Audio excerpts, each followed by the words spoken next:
Have you ever sat at the airport, suitcase by your side, passport in hand, and felt that mix of excitement and uncertainty?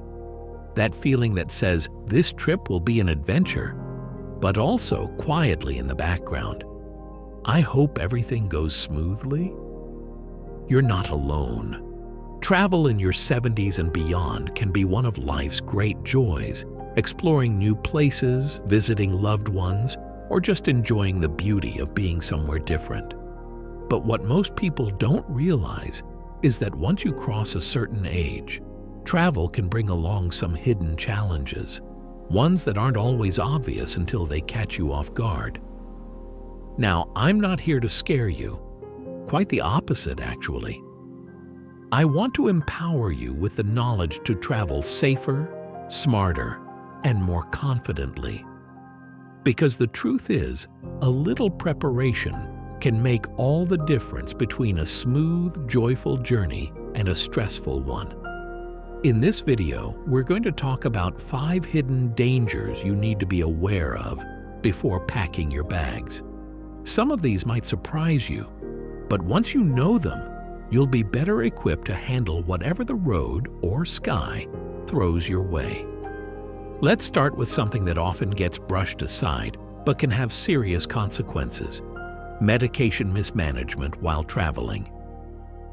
If you take daily medications, even missing a single dose because your time zone changed or your routine got disrupted, can throw your whole body out of balance. I once spoke with a woman named Carol who traveled from Florida to Italy. She was on a strict heart medication schedule, but the jet lag threw her off. She didn't feel the effects right away, but by day 3, she was lightheaded, fatigued, and ended up needing medical attention in a country where she didn't speak the language fluently.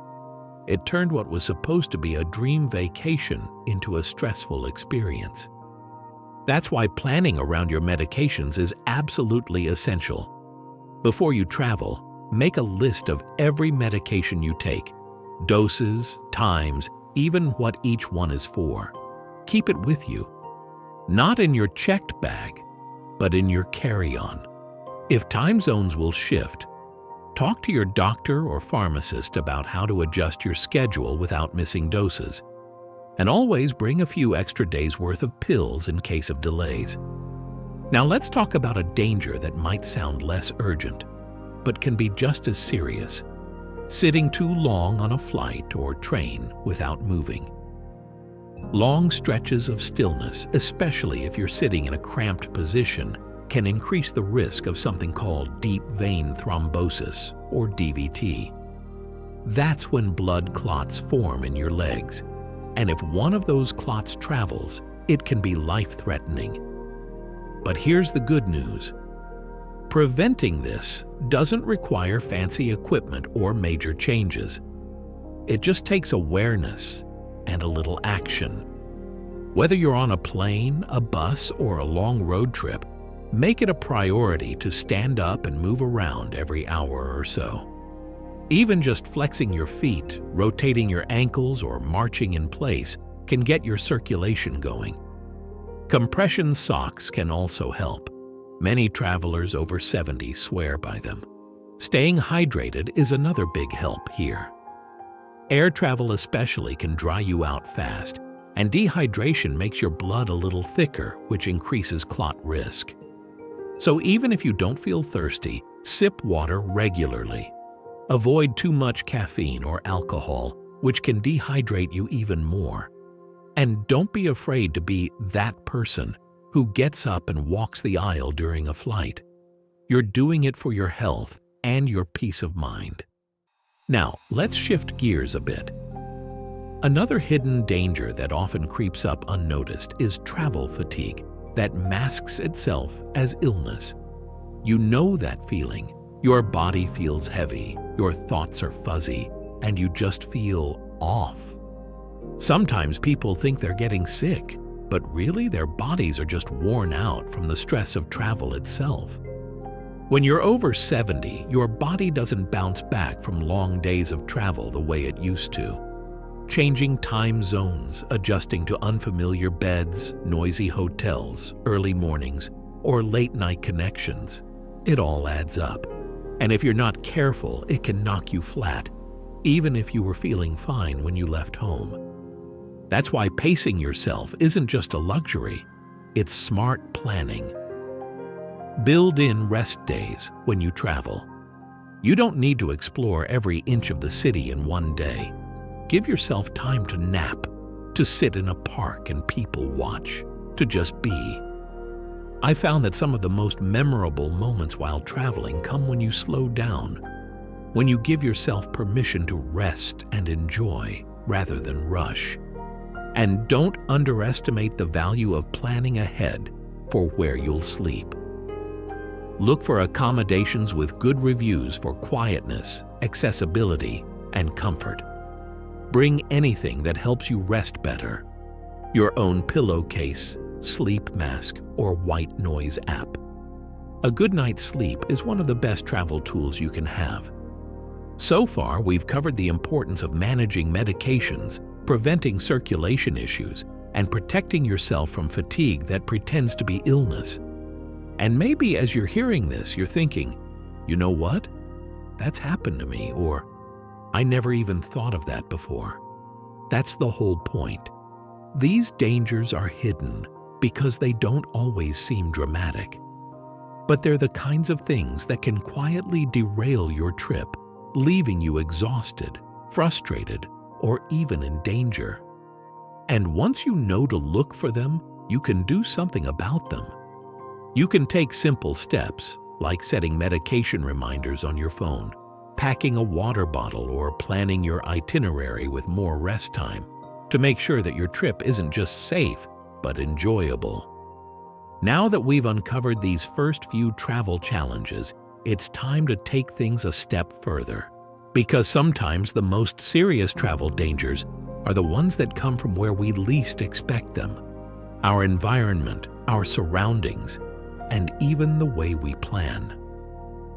Let's continue by talking about something that can affect your entire trip without you realizing it until it's too late: altitude and climate shifts.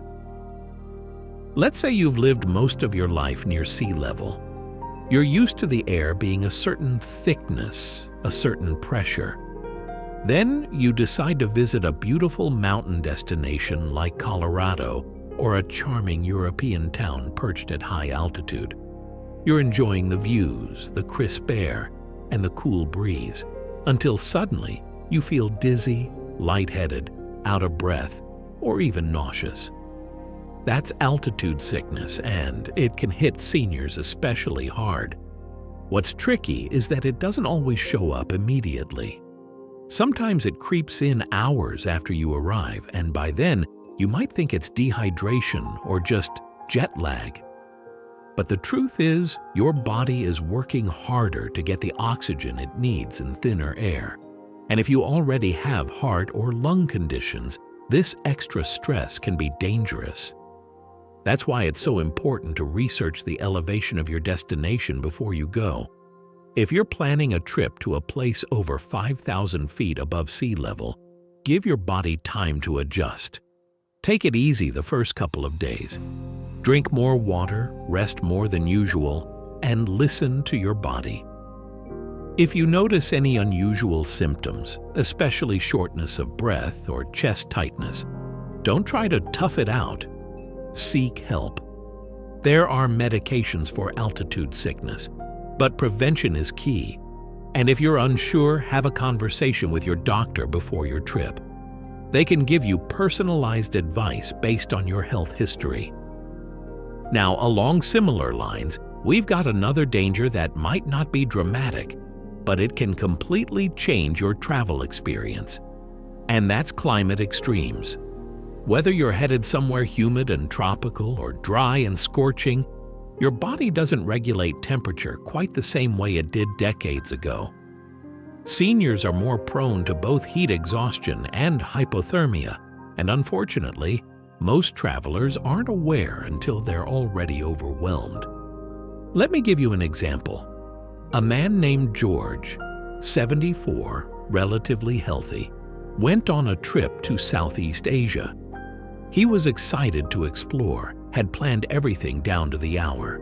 But after just 2 days in the heat, walking through crowded streets and skipping meals to stick to his itinerary, he collapsed from heat exhaustion. It took him 3 full days of rest to recover, and he ended up missing most of the experiences he had looked forward to. It doesn't have to be that way. You can absolutely enjoy warmer or colder destinations. You just need to respect your body's limits. In hot weather, wear lightweight, breathable clothing. Don't try to do too much during the hottest parts of the day. Seek shade, rest frequently, and drink far more water than you think you need. Salt and electrolyte-rich snacks can help too. In colder places, layer up and protect your extremities. Fingers, toes, and ears lose heat quickly. Even a breezy spring day can feel biting if your circulation isn't what it used to be. Now here's another hidden danger that affects more seniors than people realize: over-planning and underestimating recovery time. It's easy to get swept up in the excitement of a trip, especially one you've been dreaming about. You look at the map, you read the guidebooks, and suddenly you've got every hour of every day packed with museums, sightseeing tours, train rides, and dinners. But here's the truth. As you age, your recovery time gets longer. What used to be a fun, full day can now leave you feeling drained physically and mentally the next morning. And when we're exhausted, our immune systems don't work as well.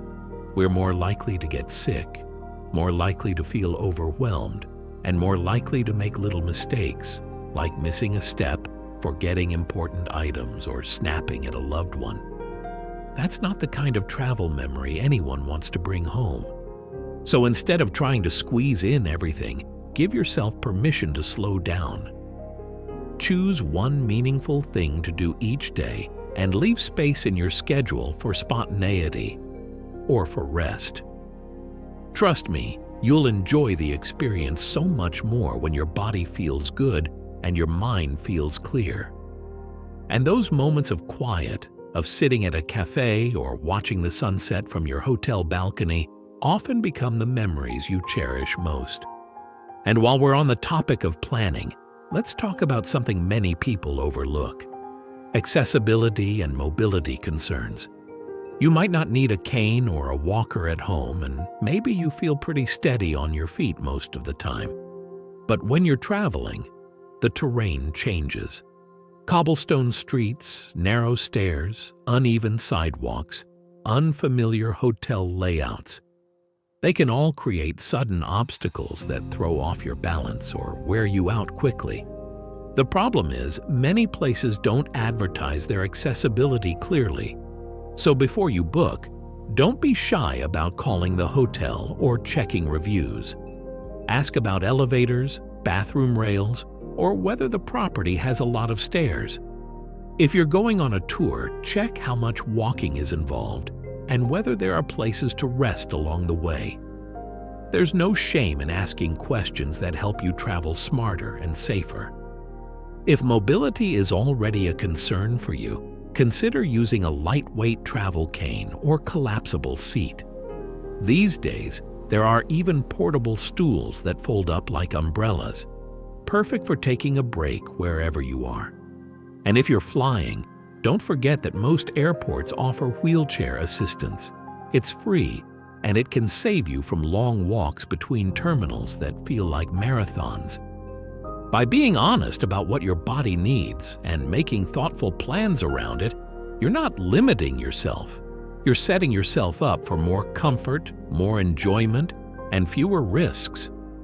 Travel is supposed to be joyful, and it can absolutely still be that way in your 70s, 80s, and beyond. But joy comes from feeling safe, prepared, and respected, especially by yourself. And that brings us to one of the most overlooked yet deeply important dangers seniors face while traveling: medical readiness and emergency planning. It's not the most glamorous part of planning a trip, but let me tell you, having a plan in place can give you an incredible sense of peace, especially when you're far from home. Imagine this. You're in a new country or even just a different state, and you start to feel off. Your chest feels tight, or you suddenly feel dizzy, or you notice swelling that wasn't there yesterday. In those moments, what happens next can make all the difference. Do you know where the nearest hospital is? Can you explain your medical conditions or prescriptions clearly if needed? If not, the situation can escalate quickly and unnecessarily. That's why preparing your medical information ahead of time is one of the smartest things you can do before traveling. Start with a simple document, a one-page printout that includes your full name, date of birth, emergency contact, medical conditions, allergies, and a list of medications. Keep a copy in your wallet and your carry-on, and if you're traveling internationally, have it translated into the local language. You might never need it, but if you do, it could save your life. Also, before you leave, check with your doctor. Let them know where you're going, how long you'll be gone, and what activities you're planning. They might adjust your medications, give you a travel-friendly version of a prescription, or even recommend certain vaccinations or precautions based on your destination. It's not just about preventing problems. It's about making sure you're physically prepared to enjoy every moment of your trip. And don't forget travel insurance. I know it can feel like an unnecessary expense, especially if you've traveled many times without a single issue. But as we get older, the stakes change. A canceled flight, or a broken ankle, or an unexpected illness can turn into a logistical and financial nightmare if you're not covered. Look for a policy that includes emergency medical care and evacuation, especially if you're traveling internationally. It's one of those things you hope you'll never need, but if you do, you'll be incredibly glad it's there. Now let's take a breath here. I know we've covered a lot: medications, blood flow, fatigue, altitude, climate, mobility, emergency planning. It might feel like a lot to keep track of. But here's the truth.